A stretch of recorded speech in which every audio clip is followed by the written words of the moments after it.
Episode की शुरुआत में हम देखते हैं कि ये निंगमिंग को यही कहता है कि तुमने क्या कहा, जरा एक बार फिर से कहना। तो वो कहने लग जाता है कि मैंने कहा कि आप मुझे मारिए।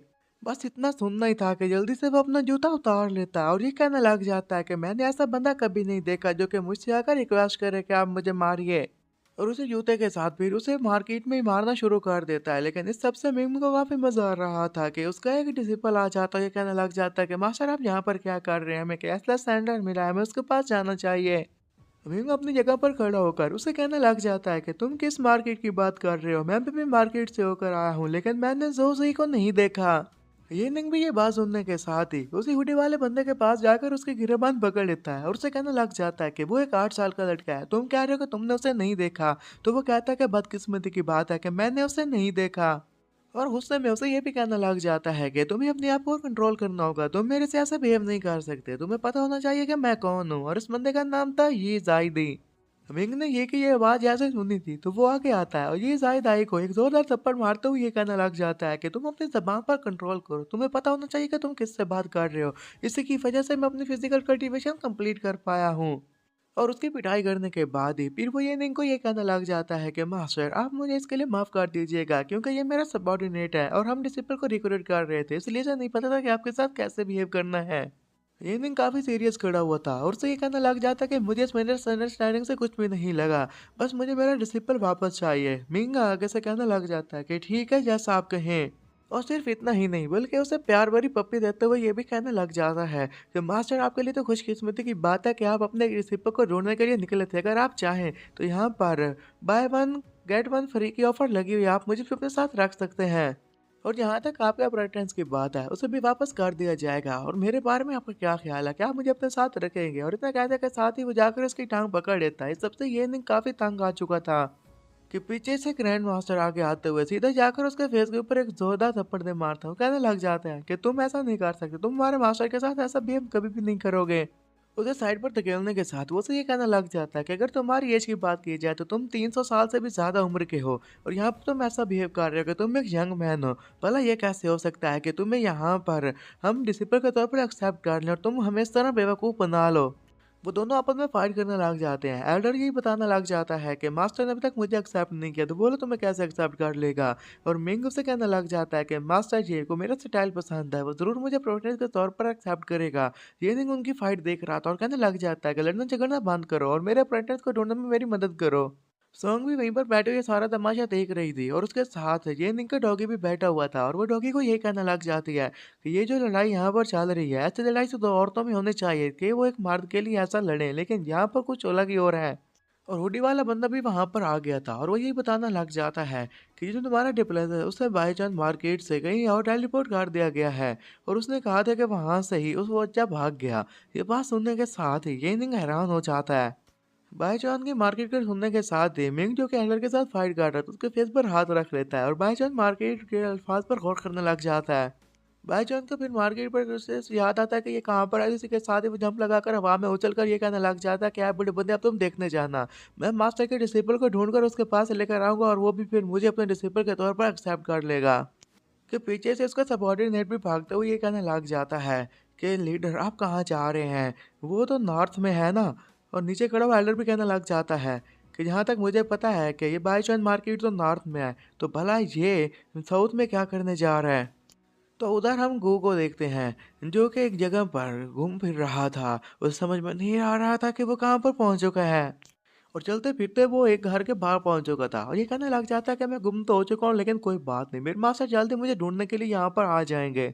मुझे बस यहाँ पर जेड स्लिप को हासिल करना होगा। जेड स्लिप की वजह से मैं अपने मास्टर को मैसेज भेज दूंगा कि मैं कहाँ पर आया, तो वो जल्दी से मेरे प्रोटेक्शन करने के लिए यहाँ पर पहुँच आएंगे। और इन्हें कहते साथ ही अब उसके सामने जो दरवाजा खुला था उसे ओपन कर देता है और अंदर झांकते हुए कहने लग जाता है कि क्या यहाँ पर कोई मेरी मदद करेगा, मुझे एक जेड स्लिप चाहिए, क्या मुझे कोई जेड स्लिप देगा। लेकिन अंदर तो कुछ मॉन्स्टर लोग खड़े हुए थे और उनके हाथों में एक और बच्चा था और उसे वो पकड़ कर पकाने वाले थे ताकि फिर मदद से उसे खा सके। जैसे ही उनकी नजर इसी बच्चे पर पड़ी थी और वो दोनों मॉन्स्टर अभी के मुंह में पसीना आ गया था और एक आगे बैठकर ये कहना लग जाता अगर मैं तुम्हें खा जाऊं तो क्या इसमें कोई दिक्कत होगी। उसे देखने के साथ ही गुगे तो पसीने छूट जाते हैं, उसे समझ में नहीं आ रहा था कि वो इससे बचने के लिए क्या करे। वो खतराते में था। इसके बारे में एल्डर को भी पता चल जाता है और वो ये कहना लग जाता है कि मुझे ये नहीं लगता है कि आपका रिसीवर खतरे में है। तो ये नहीं भी उसे कहता है कि हाँ, मैं भी इसके बारे में जानता हूँ। एल्डर हैरान हो जाता है, ये कहने लग जाता है कि क्या तुम्हें इसके बारे में पता था? और सॉन्ग ये कहने लग जाते हैं कि लगता है कि यंग मास्टर भी ब्लाइंड अंकल के बारे में अच्छे से जानते हैं और उसी की तरह ही हैं। इन्हें भी पता चलता है कि किसी के साथ कब बुरा होना, कब अच्छा होना है। वो दोनों ही अपनी पावर का यूज़ करके इसे सहारा देकर आगे बढ़ रहे थे। इसके पास मोबाइल फ़ोन था जहाँ पर शाओयुन की हार्ट बीट थी और वो 230 पर मिनट की स्पीड से बढ़ रही, इसका मतलब है कि वो खतरे में है और इसी बात को लेकर वो काफ़ी परेशान भी था। वो चाओयुन को कॉल करने की कोशिश करता है और ये कहने लग जाता है कि ये मेरी ही गलती है कि वो मेरा डिसिपल और मैं उसे बचा भी नहीं पा रहा। लेकिन उसका नंबर भी इस एरिया में से नहीं था, वो कहीं और पहुंच चुका था। और वो ये भी कह रहा था कि चाओयुन तो अभी बच्चा है, पता नहीं उनका मुकाबला कैसे करेगा। तो उधर हम चाओयुन को देखते हैं जो कि अपनी पावर गैदर करने के साथ ही एक जंप लगाता है। उन्हें कहने लग जाता है मैं तुम्हारे साथ फाइट करूंगा और सभी मौसा ये देखने के साथ हंसने लग जाते हैं कि ये पिद्दी हमारा क्या बिगाड़ लेगा। कि तभी श्याओ जिन आगे बढ़कर उनमें से जो सबसे बड़ा और मोटा मॉन्स्टर था उसके पेट में एक जोरदार पंच दे मारता है और इस पंच को संभाल पाना उसके लिए काफी मुश्किल लग रहा था। और इसे संभाल पाना उसके लिए मुश्किल था ही तो वो पीछे जाकर गिरता है और बाकी के मॉन्स्टर ये देखने के साथ काफी हैरान हो जाते हैं। और श्याओ ही ने जैसे ही देखा था कि वो इतना पावरफुल हो चुका और अपनी इस पावर और स्ट्रेंथ को देखने के साथ ही वो काफी खुश हो गया था। और वो ये कहने लग जाता है कि मुझे लगा था कि मेरे मास्टर ने मुझे कुछ भी नहीं सिखाया, लेकिन वो तो मेरी प्रैक्टिस करवा रहे थे। मैंने अपने मसल्स बिल्ड कर लिए हैं क्योंकि वो हमेशा उसे खाना खिलाता रहता था। उसे पता था कि उसके पास काफ़ी ज़्यादा स्ट्रेंथ है, तो वो फिर ही इन्हीं मॉन्स्टर के साथ फाइट करने के लिए वहाँ पर रेडी हो जाता है। और उसकी इस बात के बारे में भी उस एल्डर को पता चल गया था। और तभी जैसे उस पर ये मैसेज रिसीव होता तो ये कहने लग जाता कि मुझे लगता है कि जो उस पर मुसीबत आने वाली थी, अब वो मुसीबत ख़त्म हो चुकी है। ये नहीं ये कहने लग जाता है कि लगता है कि तुम फिर से फॉर्चून बताने के बारे में लोगों से झूठ बोल रहे हो और तुमने पहले भी मुझसे झूठ बोला होगा, लेकिन तुम ही अपने ताके रखो, किसी और को इसके बारे में मत बताओ।